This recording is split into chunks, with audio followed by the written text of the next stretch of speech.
En la primera parte de nuestra serie titulada El Séptimo Día, Frank González y un grupo de expertos invitados presentaron el tema de los orígenes. Somos el resultado accidental y no planificado de un proceso de evolución a través de un proceso de selección natural, o somos obra de las manos de un ser supremo, el Alá del Corán y el Dios de la Biblia.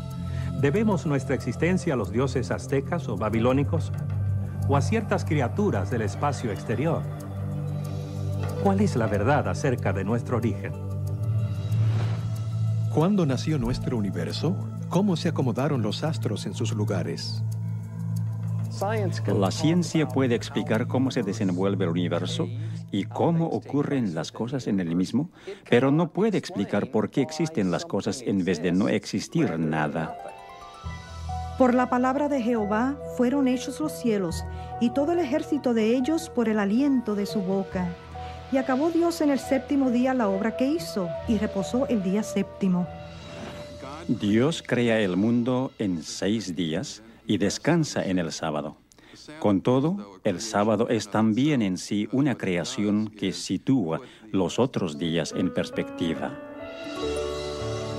El mandamiento de observar el día de reposo cada séptimo día, el mandamiento más largo del Decálogo, fue preservado con los otros 9 en tablas de piedra y colocado en el arca del pacto. La gente hoy necesita hallar un santuario en el tiempo, lo cual es el sábado. En su encíclica Dies Domini, el Papa Juan Pablo II sugirió que el día de reposo nos recuerda que el universo y la historia le pertenecen a Dios. En más de un centenar de idiomas antiguos y modernos, el nombre dado al séptimo día de la semana significa reposo o su equivalente. A medida que aumentamos nuestro conocimiento del pasado y desentrañamos sus misterios, los contornos de nuestra historia se vuelven cada vez más precisos. De cuevas y tumbas, de pétreos farallones que una vez fueran ciudades y poblados, de las ruinas de tribus y naciones perdidas en el tiempo, surgen nuevos indicios que amplían nuestra comprensión de la historia humana.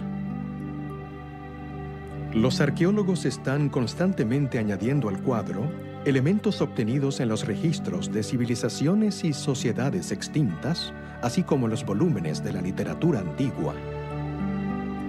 Hay un día que establece la estructura semanal del tiempo y conecta a la familia humana con sus orígenes, el sábado, séptimo día, que nos une con el Creador. Y ahora, la segunda parte de la serie, Un santuario en el tiempo.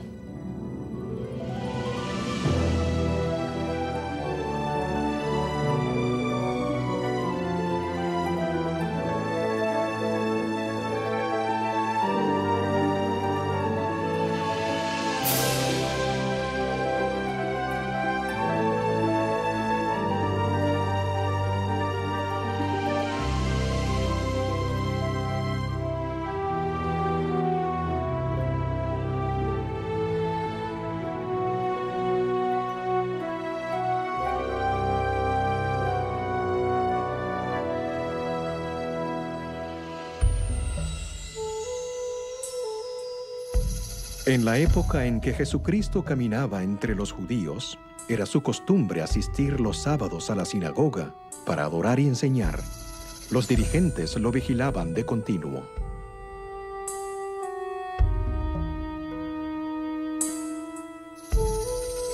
Algunos de los rabinos discutían con él acerca de la forma correcta de observar el sábado. Acechaban para ver si sanaría a la gente en el día santo, con el fin de acusarlo de quebrantar el sábado.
Les saluda Frank González.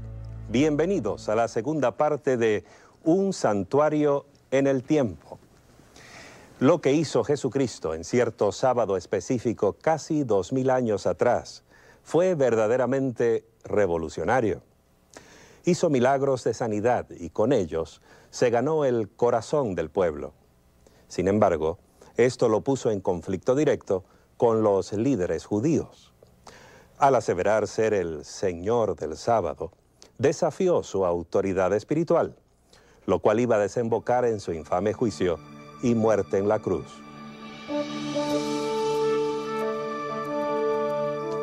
Jesús nació en Belén, un poblado insignificante de Judea, durante el reinado de César Augusto, el primer gran emperador romano. En esos tiempos, el Imperio Romano contenía dentro de sus fronteras docenas o hasta centenares de religiones y creencias, desde el zoroastrismo en Persia hasta los misterios griegos y el druidismo de los celtas ingleses. Las iniciaciones secretas y los ritos de fertilidad eran comunes, así como la creencia en la astrología.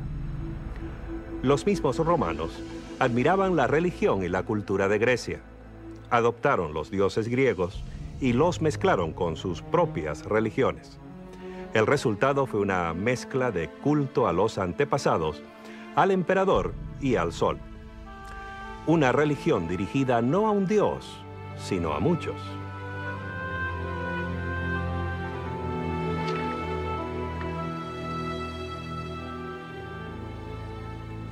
Los judíos, por su parte, adoraban a un solo Dios, a pesar de verse rodeados por las imágenes de las deidades griegas y romanas. Servían a un Dios invisible. No tenían imágenes que lo representaran. No celebraban ritos de iniciación o de fertilidad. En cambio, tenían un día que los apartaba, un día sin igual en ninguna otra religión. Era un período de 24 horas dedicado completamente a su Dios. Los judíos tenían el sábado. Después del éxodo de Egipto, Dios hizo un pacto con Israel. Parte de este contrato incluía los 10 mandamientos.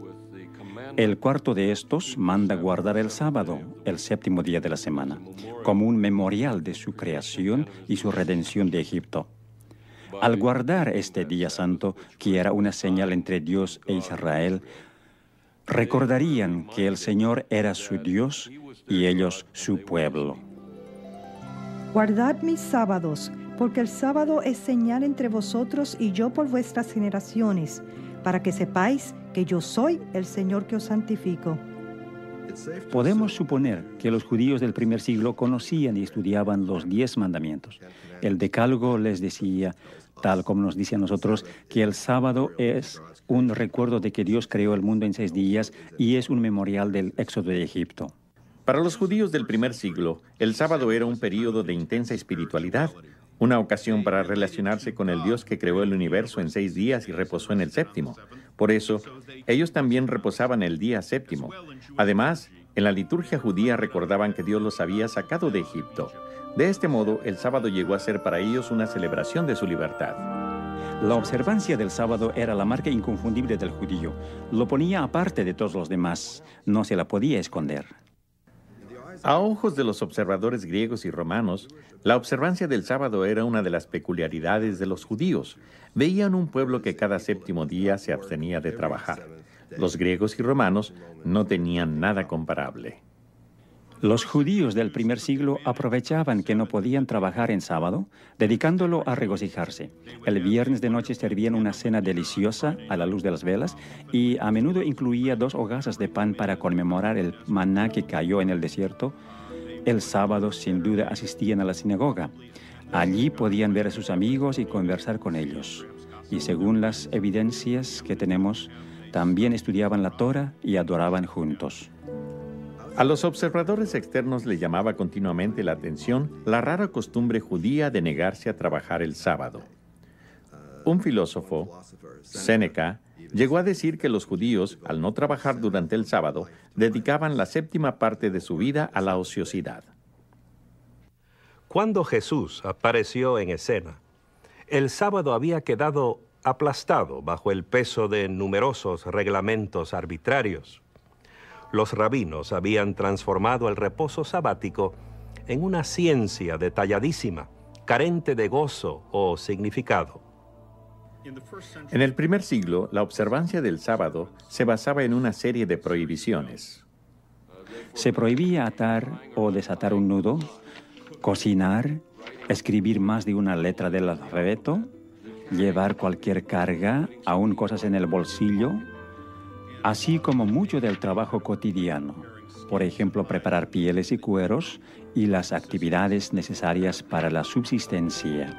Se prohibía prender fuego para cocinar o apagarlo, así como viajar más de 2000 codos más allá de la vivienda de uno. 2000 codos equivalen a casi 1 kilómetro.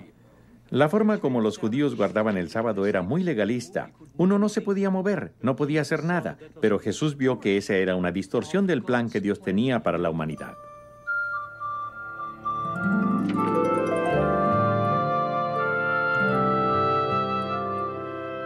Al sanar al hombre de la mano seca, Jesús mostró el verdadero espíritu del sábado.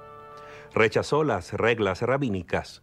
Guardó el sábado conforme a las antiguas escrituras hebreas, que hoy llamamos el Antiguo Testamento. Según el Evangelio de Lucas, Jesús tenía la costumbre de ir a la sinagoga y adorar en el día sábado. Guardaba el sábado, pero no según las reglas que habían establecido los fariseos. De hecho, dijo, el sábado fue hecho por causa del hombre y no el hombre por causa del sábado. Los fariseos, en cambio, decían que el sábado había sido hecho solo para Israel y que el propósito de Israel era exaltar el sábado, de modo que el Señor tuviera a alguien en el mundo que guardara el sábado. Al declarar Jesús que el sábado fue hecho para el hombre, enseñó un concepto radical y alarmante. Con razón provocó tan dura oposición de los líderes judíos.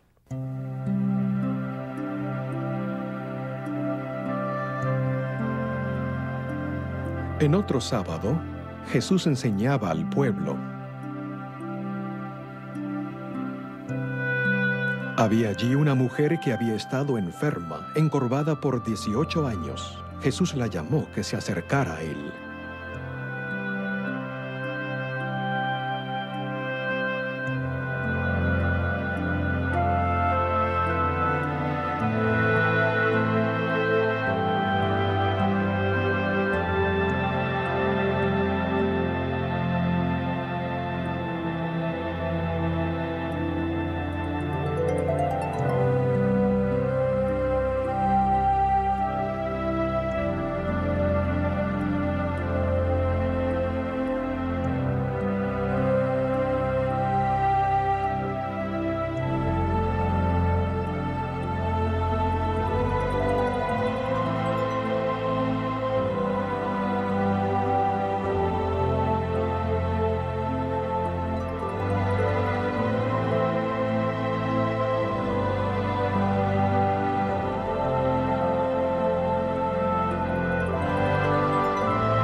Los dirigentes religiosos se enojaron con Jesús porque hacía sanamientos en el día de reposo y siguieron conspirando contra él.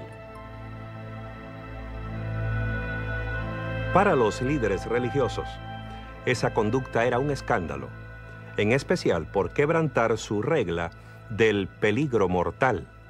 La regla del peligro mortal decía que se podían hacer ciertas cosas en sábado solo en casos de vida o muerte. Se podía salvar a alguien cuya vida estuviera amenazada, pero no se podía sanar a un enfermo crónico en sábado. Había que dejarlo para otro día. Pero Jesús no quiso esperar otro día. Básicamente estaba diciendo, ustedes desatan a sus animales para que estos reposen el sábado, pero me critican a mí por haber soltado la carga de esta mujer, de modo que pueda guardar el sábado por primera vez en muchos años. Era un argumento devastador. San Juan, en su registro de la vida de Jesús, informa que por esta causa los judíos perseguían a Jesús y procuraban matarlo, porque hacía estas cosas en sábado. Acusaban a Jesús de quebrantar el sábado. Temían que si la gente seguía a Jesús, llegarían a ser una nación de quebrantadores del sábado, lo cual les acarrearía la ira y los juicios de Dios. Así perderían su nación. Fue este temor lo que los llevó a crucificar a Cristo.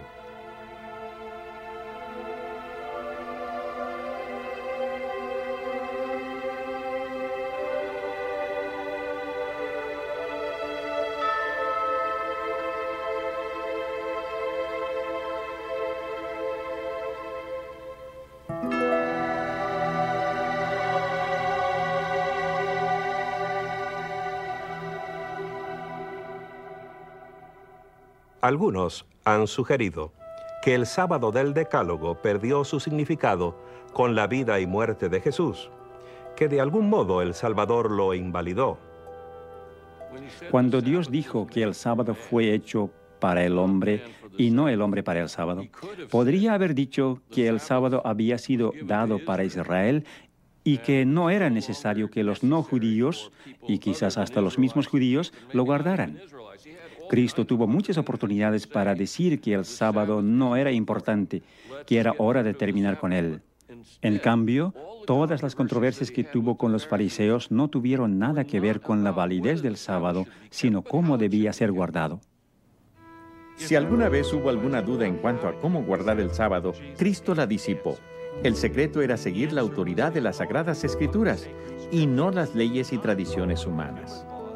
Lo humano había invadido a tal punto el sábado que la realidad original casi no se veía. Jesús se abrió paso a través de todo eso hasta exponer el corazón del sábado, a saber, la relación que debe existir entre nuestro amante Creador y su pueblo. De este modo, el sábado, apartado de las actividades seculares, podía ser un día de acción, de cuidar a nuestros semejantes, un día de comunión social, en el cual dedicar más tiempo a Dios, a nuestra familia y a nuestros vecinos y amigos. Muchos devotos cristianos se sorprenden al leer que su propio día de culto se basa en reglas y tradiciones eclesiásticas y no en las Sagradas Escrituras. Algunos creen que Jesús quebrantó a propósito el sábado para establecer un nuevo día cristiano de culto. Esta idea carece de apoyo bíblico o histórico. Jesús no quebrantó el sábado del Decálogo. Lo que hizo fue desafiar las costumbres y tradiciones humanas. Al hacer esto, mostró la verdadera forma de guardar el sábado bíblico. De hecho, Jesucristo liberó el sábado de las tradiciones que lo habían convertido en una rígida formalidad y restauró su verdadero propósito como una celebración de la relación correcta entre el hombre y su prójimo y con su Creador.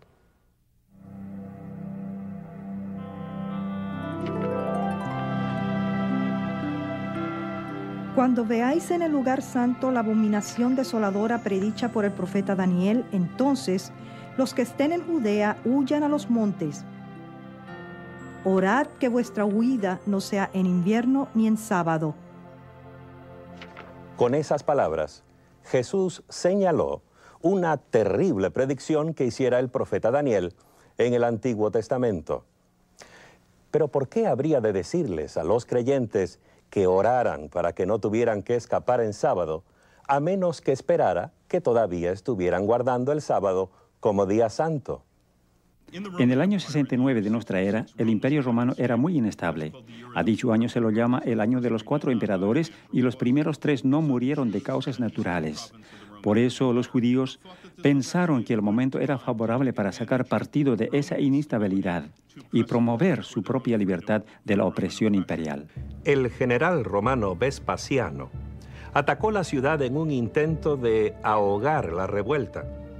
Antes de completar la campaña, fue nombrado emperador el año 69 de nuestra era, y su hijo Tito, otro futuro emperador, tomó el mando como general del ejército.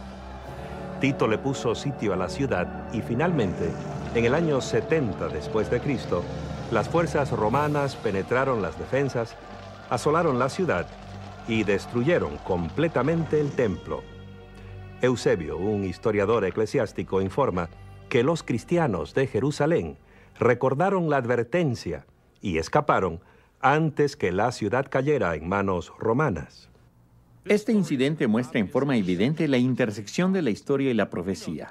Conocemos las fechas y lugares. Jesús sabía y predijo cuándo iban a suceder estas cosas y que 40 años después de su muerte y resurrección, sus seguidores todavía estarían guardando el sábado. De hecho, en todo el período del Nuevo Testamento, que abarca hasta el fin del primer siglo de nuestra era, los cristianos siguieron observando el séptimo día, sábado. Este hecho resulta claro en los registros bíblicos e históricos.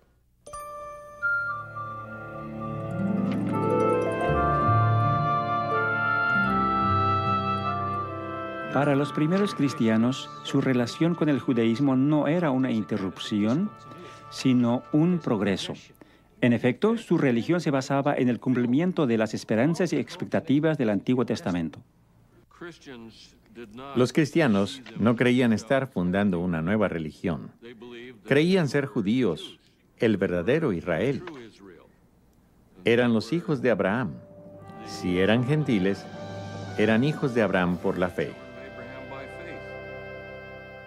Los judíos y los cristianos compartían la creencia de que Dios actúa en la historia, en el Sinaí, en el Éxodo, en la creación, y que el registro de esos actos se halla en las escrituras hebreas. El corazón de la teología cristiana y judía lo conforma la creencia de un solo Dios personal, un creador amante que se relaciona con sus criaturas. Esta creencia proveía también el corazón de la experiencia del reposo sabático, al requerir una relación personal con el amoroso creador. Pero para los cristianos, la vida y muerte de Cristo añadió una nueva dimensión, una nueva razón de reposar el sábado. Por tanto, queda un reposo sabático para el pueblo de Dios. Con estas palabras, Pablo mostró que la fe cristiana elevó el sábado a nuevas alturas. Con la muerte y resurrección de Jesús, los cristianos adquirieron una esperanza nueva, la de ser librados de un mundo de pecado.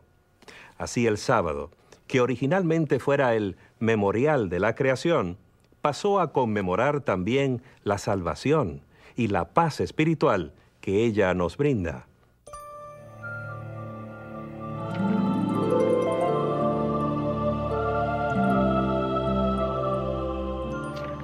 Esto plantea una pregunta interesante. Si los cristianos del primer siglo observaban el sábado del Antiguo Testamento, el séptimo día de la creación y el cuarto mandamiento, ¿por qué la mayoría de los cristianos observan hoy el domingo? ¿Cuándo se cambió el sábado por el domingo? ¿Hay algún indicio en el registro bíblico? Los primeros 4 libros del Nuevo Testamento se cuentan entre los documentos cristianos más antiguos. Marcos escribió su libro primero. Es un informe de la vida de Cristo. Lo hizo en torno al año 55 después de Cristo o más tarde. Los escritos de Mateo y Lucas probablemente datan entre poco antes del año 70 y el 80. Juan, el último de los discípulos originales de Cristo, escribió su libro cerca del fin del primer siglo. A pesar de sus fechas tardías, entre 30 y 70 años después de la muerte de Cristo, estos libros no contienen ni la menor indicación de que Jesús o sus discípulos hayan considerado cambiar el día de reposo y adoración del séptimo día de la semana al primero. Es especialmente significativo que los escritores del Nuevo Testamento nunca llaman día de reposo al primer día de la semana. Para ellos, el día de reposo era el séptimo, y esto es consistente en todas las otras evidencias de que, hasta el fin del primer siglo, los cristianos adoraban los sábados en las sinagogas junto con los judíos. Entre el año 95 y 100 de nuestra era, se realizó un cambio en el servicio de la sinagoga. La parte central del servicio se conoce como la oración de pie, la amida, o las 18 bendiciones.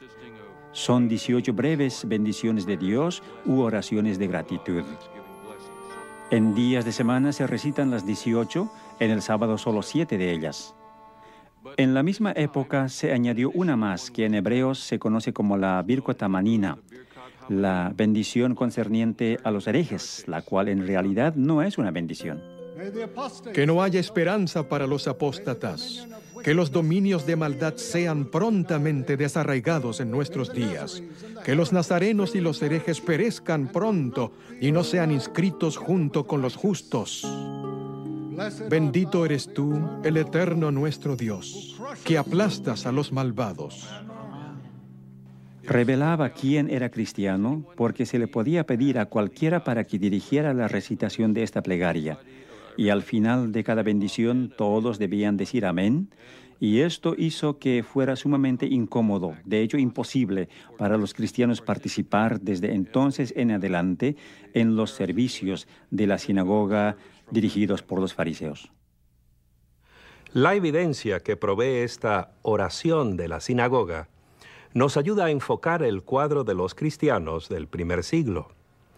Es claro que guardaban el sábado junto con sus hermanos judíos. Pero esta idea es una verdadera revelación para la mayoría de los cristianos de hoy. Y resulta inquietante comprobar que el prejuicio contra los judíos afectó profundamente el concepto que algunos cristianos tenían del sábado.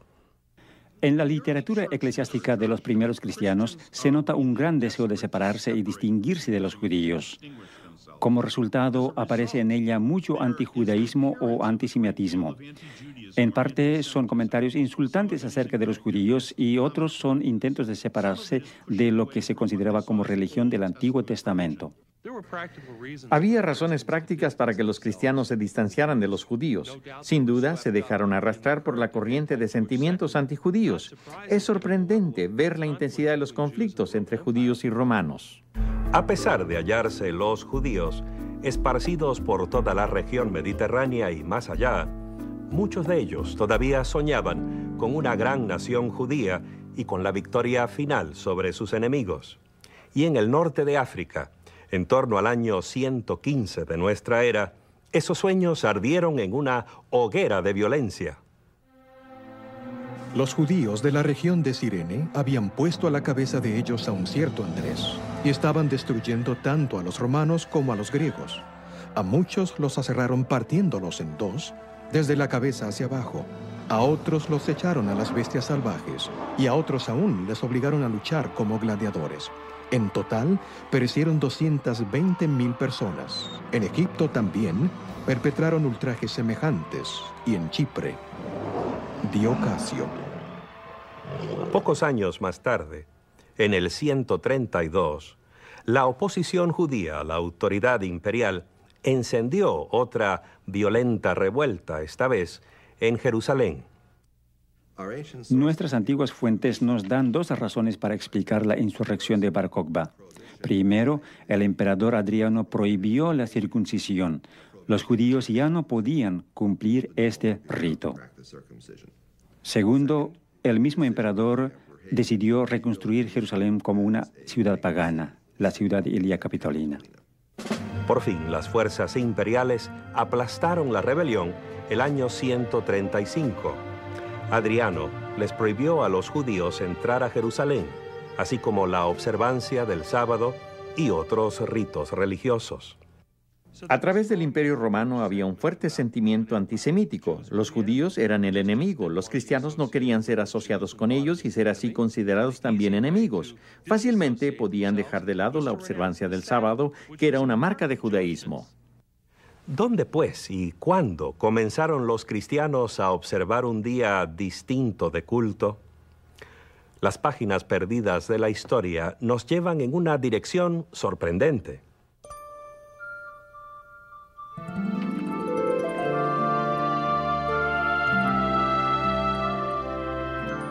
Alejandría, Egipto, fundada el año 332 a.C.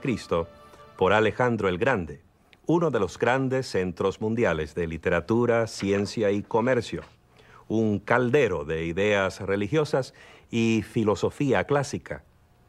Existen sólidas evidencias de que los cristianos de Alejandría fueron los primeros en reemplazar la observancia del sábado por servicios de culto dominicales. Esto comenzó poco antes del año 120 después de Cristo.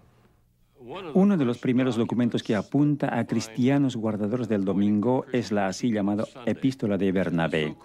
Este no es el verdadero Bernabé que menciona el libro de los Hechos en el Nuevo Testamento. Este es un falso Bernabé, un pseudoepígrafe. Se le atribuye falsamente. Fue escrito aparentemente por alguien de Alejandría, en Egipto, donde existía la costumbre de espiritualizarlo todo. Esto es lo que hace la epístola de Bernabé. No toma nada en sentido literal. Bernabé cree que las escrituras hebreas son un don para los que verdaderamente las comprenden, pero cree que los que las comprenden no las toman en sentido literal, sino metafórico o espiritual. Bernabé afirma que él y sus seguidores guardan el octavo día de la semana, el día después del sábado, es decir, el domingo. Condena el judaísmo y todo lo asociado con él, incluso la observancia del séptimo día, sábado. La carta de Bernabé es evidencia de que el domingo fue promovido como el día cristiano de culto. Pero para hallar el verdadero corazón del movimiento en favor del domingo, debemos cambiar nuestro enfoque de Alejandría hacia el oeste, al corazón del Imperio Romano. Es en la antigua Roma donde hallamos la primera descripción de cristianos que guardaban el domingo. Proviene de Justino Mártir, un converso a la nueva fe. Pero el domingo es el día en que celebramos nuestra asamblea común, porque es el primer día en que Dios, habiendo efectuado un cambio en las tinieblas y la materia, hizo el mundo. Y en el mismo día Jesucristo, nuestro Salvador, se levantó de los muertos. Los antiguos cristianos que comenzaron a guardar el domingo necesitaban una justificación teológica para guardar el primer día de la semana. Y la encontraron al vincular el primer día semanal con el primer día de la creación. Al hacer esto, estaban negando la autoridad de Cristo, quien se declaró a sí mismo Señor del sábado, el séptimo día de la creación.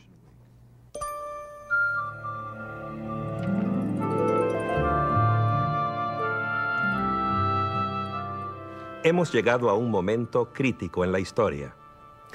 Al aislar de sus raíces bíblicas el día santo semanal, los dirigentes de la Iglesia lo separaron de su fuente de significado espiritual. Se convirtió así en una formalidad vacía, una brasa ardiente política, una prueba de autoridad, un peón en una lucha centenaria por el poder. Era atractivo reemplazar el sábado con el domingo, porque en torno al primer día estaba surgiendo cierta aura debido a las tendencias nuevas en el paganismo que hacían del domingo el día de adorar al sol, pensar en el sol. Supongo que era inevitable que se infiltraran en la cristiandad elementos del culto pagano. Después de todo, los cristianos eran una pequeña minoría en un mundo predominantemente pagano. Un mundo que adoraba dioses mitológicos, emperadores muertos y el invencible sol. Los historiadores por lo general dicen que el Imperio Romano fue fundado en el año 31 a.C. En ese año, Octavio derrotó a las fuerzas de Marco Antonio y Cleopatra y volvió a Roma para convertirse en el primer César Augusto. Fue en esa época también que hizo llevar a Roma dos grandes obeliscos. Instaló uno de ellos en el Circus Maximus. Por supuesto, no solo estaba dedicado al dios Sol, sino que además era una prueba muy visible de que Roma había conquistado Egipto.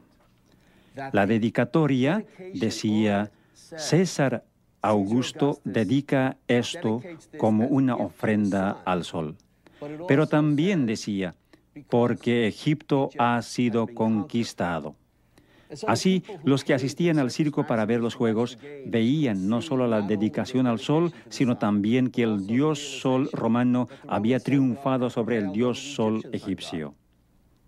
Hay informes de mediados del primer siglo que proveen evidencia adicional de lo popular que era el culto al sol.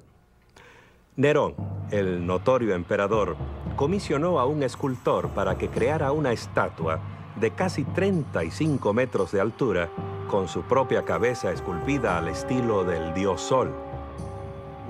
Cuando Vespasiano construyó su gran anfiteatro, que hoy conocemos como el Coliseo, tomó ese enorme coloso, así llamaban antiguamente a las estatuas, que representaba a Nerón. Le cambió las facciones y lo dedicó al dios Sol. El emperador Heliogábalo era tan devoto de su dios Sol oriental que tomó el nombre de la deidad. Llevó su dios en la forma de un meteorito negro desde Siria hasta Roma y adoptó un estilo de vida oriental. Así pues, la moda oriental, las orgías orientales y la conducta oriental de Heliogábalo lo llevaron a la ruina en 4 años. A pesar de que su dios fue devuelto porque la piedra negra fue enviada de nuevo a Siria, la adoración al sol continuó. El antiguo historiador Plutarco informa que el general romano Pompeyo debió ir al Mediterráneo oriental para castigar a los piratas que atacaban a los barcos mercantes. Esto fue alrededor del año 50 a.C. Derrotó a los piratas, los capturó y los llevó consigo a Roma. Sucede que los piratas eran adoradores de Mitras, el dios Sol, y de esos piratas se popularizó la adoración a Mitras en Roma, especialmente entre los militares. Pienso que a los militares romanos, Mitras les parecería una divinidad especialmente atractiva. Mitras era guerrero, que luchaba del lado de las fuerzas del bien. Era una religión jerárquica, en la cual se podía progresar de grado a grado. Había 7 grados en el mitraísmo, situación semejante a la de un ejército. Y en tercer lugar, era una religión de hermandad y comunión. Se reunían no solo para adorar a su Dios, sino para comer juntos. Se comenta acerca de soldados romanos que han vuelto del oriente, que oran al amanecer de cara al sol naciente. En torno a este periodo vemos que se empieza a mencionar en Roma al Deus Sol Invictus, es decir, al dios Sol invencible. Invencible porque la noche trata de conquistar el sol cada 24 horas, pero al amanecer el sol ha sobrevivido y ha vencido a la noche. La importancia del culto al sol en el Imperio Romano se echa de ver durante el reinado de Aureliano, quien fue emperador entre los años 270 y 275 de nuestra era. Estableció una religión estatal que incluía el culto al emperador y al sol invicto. Trató de unificar todas las religiones bajo el dios Sol. Diocleciano, que llegó al poder el año 284, también era un devoto del dios Sol. Mantuvo el principio de una religión estatal que estableciera Aureliano y llegó a declararse Dios. Eventualmente, ordenó que se persiguiera a los cristianos.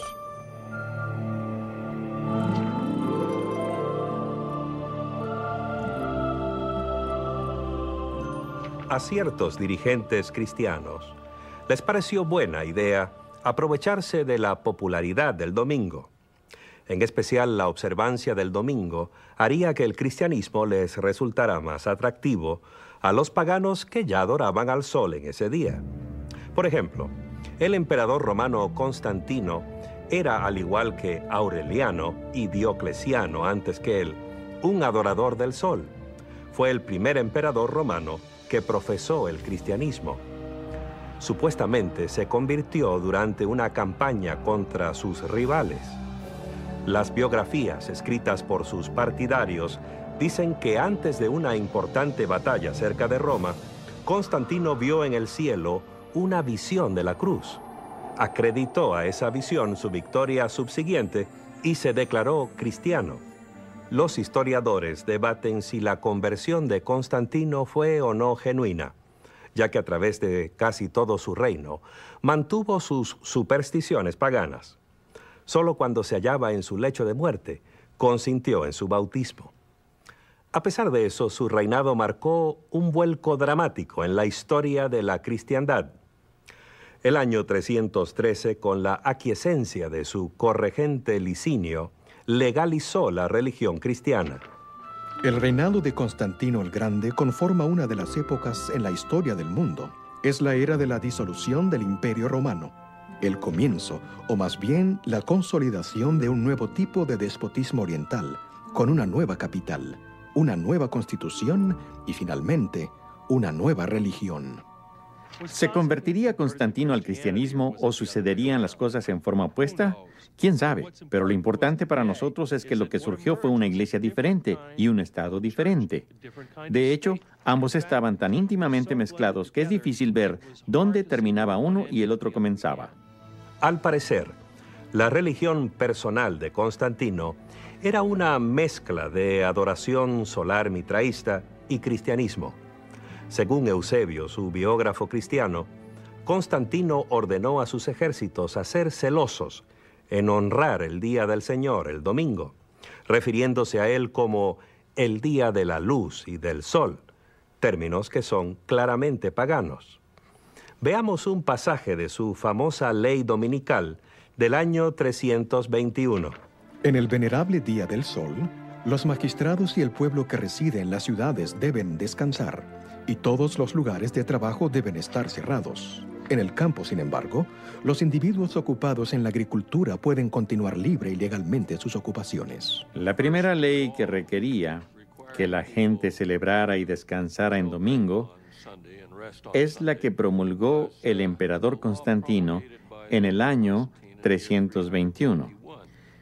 Y lo hizo sin referencia alguna a la teología o a las ideas de los cristianos. Dice que se abstengan de trabajar en el venerable día del sol, lo cual alude al hecho de que el sol se iba convirtiendo cada vez más en un objeto de culto. De este modo, la primera ley que exigía que la gente guardara el domingo no tenía absolutamente nada de sabor cristiano. Si bien Constantino promovió el cristianismo y construyó muchas iglesias cristianas, por otra parte cerró muy pocos templos paganos y tenemos un calendario romano del año 354, fecha que cae unos 17 años después de la muerte de él, que muestra 4 distintos festivales anuales dedicados al sol. Muestra así que el dios Sol sobrevivió. No solo la muerte de Constantino, sino también los reinados de sus sucesores inmediatos.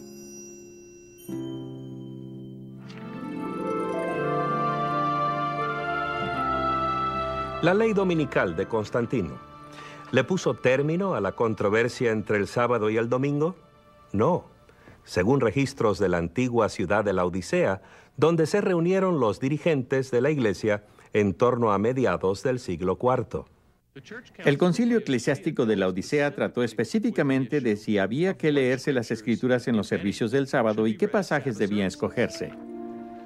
Léanse en el sábado los evangelios y las otras escrituras. El hecho de que el concilio trató el tema es prueba irrefutable de que aún había miembros de la iglesia cristiana que asistían a los servicios de culto en día sábado. Recordemos que esto sucedía más de 300 años después de Cristo. Pero eso no es todo. Los cristianos no deben judaizar descansando el sábado, sino que deben trabajar en ese día y honrar más bien el día del Señor, y si pueden, descansar entonces como cristianos. Pero si se sorprende a cualquiera de ellos siendo judaizante, sea anatema de parte de Cristo. ¿Qué quiso decir el concilio al hablar de judaizantes? Los judaizantes eran los cristianos que no trabajaban en sábado, al igual que los judíos. Los dirigentes de la iglesia querían que todos trabajaran el sábado y descansaran el primer día de la semana, al cual empezaron a llamar el Día del Señor.